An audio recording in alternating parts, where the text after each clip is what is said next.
Have you ever encountered a situation so overwhelming that you nearly buckled under its weight? Have you ever felt so overwhelmed that quitting seemed like the only rational choice? If so, today's video is tailor-made for you. We're delving into 7 timeless Stoic lessons on perseverance that will motivate you to press on, regardless of how difficult things become. Before we dive in, I'd appreciate it if you liked the video to help spread Stoic philosophy. If you haven't subscribed yet, make sure to hit that subscribe button and activate the bell so you don't miss out on future content. Lesson number 1, accept your fate. Embrace every moment, even those filled with struggle, and recognize that your existence is both rare and beautiful. Many of us go through life clinging tightly to our visions of how things should happen. We try to control every variable in our lives, but the hard truth is that much is beyond our control. So, what does this mean in practice? It means we shouldn't resist the challenges or setbacks life throws our way. Instead, we need to accept them as essential parts of our journey and focus on what we can control, our response. Lesson number 2, don't complain. As Marcus Aurelius once said, everything that happens is either endurable or not. If it's endurable, endure it. Stop complaining. Instead of fixating on the problem and blaming outside circumstances, the Stoics encourage us to shift our attention to what we can do about it. They prompt us to ask what we can learn from it and how we can grow as a result. This mindset can transform our lives dramatically, shifting us from passive sufferers to active problem solvers. The Stoics placed immense value on silent endurance. Lesson number 3, realize it's not the end of the world. Problems can loom so large that they seem to block out any hope or opportunities lying beyond.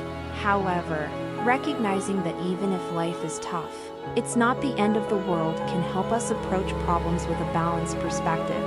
Bad days, losses, and disappointments are simply parts of the large, complex, and richly textured tapestry of life. Lesson number 4, don't just sit there and take it. Seneca insightfully reminds us that putting things off is the biggest waste of life. It steals away each day as it arrives and robs us of the present by promising the future. Live immediately. Perseverance isn't about passive endurance. Stoicism dispels the common misconception that enduring suffering means just waiting for the storm to pass. Instead, it urges us to harness our inner strength to actively combat our struggles. When we fall into procrastination, we allow our suffering to take control. By delaying the necessary actions to face our challenges, we inadvertently intensify our distress and surrender to hardship. Instead, Stoics encourage actively working to end our suffering. Remember that perseverance is active, a mix of tenacity and problem solving. We persist not through inaction, but through deliberate, thoughtful, and even forceful responses to adversity. Lesson number 5, demand better for yourself.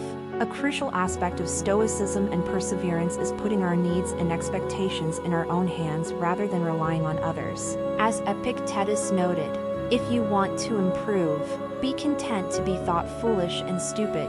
Perseverance is not just about enduring hardships. It's about having a strong vision of what you want from life and moving steadily toward it. Demanding better for yourself doesn't merely mean setting higher personal or career goals. It also means expecting more from your treatment and interactions with others. Don't allow others to belittle or disrespect you. Assert your boundaries and treat others with kindness and firmness. More importantly, demand the best from yourself, your attitudes, actions, reactions, health, and life decisions. Lesson number 6, stop torturing yourself. At its core, Stoicism places great emphasis on the power of our perceptions and interpretations. As Epictetus succinctly put it, we suffer not from events in our lives but from our judgments about them. One of the main ways we torture ourselves is by personalizing our troubles, blaming ourselves excessively for what's beyond our control, and turning factual situations into negative narratives about our worth. Numerous studies have shown that how we talk to ourselves greatly impacts our mental health. Negative self-talk can create a self-fulfilling prophecy where we distort our perception of our abilities and potential, eventually leading to decreased performance and a greater chance of failure. So, stop torturing yourself with negative interpretations, self-doubt, and harsh criticism. You're human and allowed to make mistakes, fail, and, just as importantly, pick yourself up, learn from failures, and keep moving forward. Lesson number 7, use your resources. Sometimes we foolishly overlook the tools we already have in our toolbox while envying others' resources. We have resources like resilience, critical thinking, experience, patience, and more. Each of us has a unique set of skills, knowledge, experiences, and relationships we can leverage in adversity. The key is recognizing these resources, nurturing them, and knowing when and how to use them, while internal resources form the foundation of perseverance. Don't forget the power of external resources. Whether seeking advice or assistance from others or leveraging technology and tools, make sure to use all resources at your disposal. So, ask yourself today, what resources have I overlooked or forgotten about? We'd love to hear from you. Which of these 7 Stoic lessons resonated with you the most? Share your thoughts in the comments below. If you found this video helpful, give it a thumbs up and share it with someone who might benefit. Don't forget to hit that subscribe button if you haven't already. Keep the spirit of perseverance alive. And until next time, stay stoic.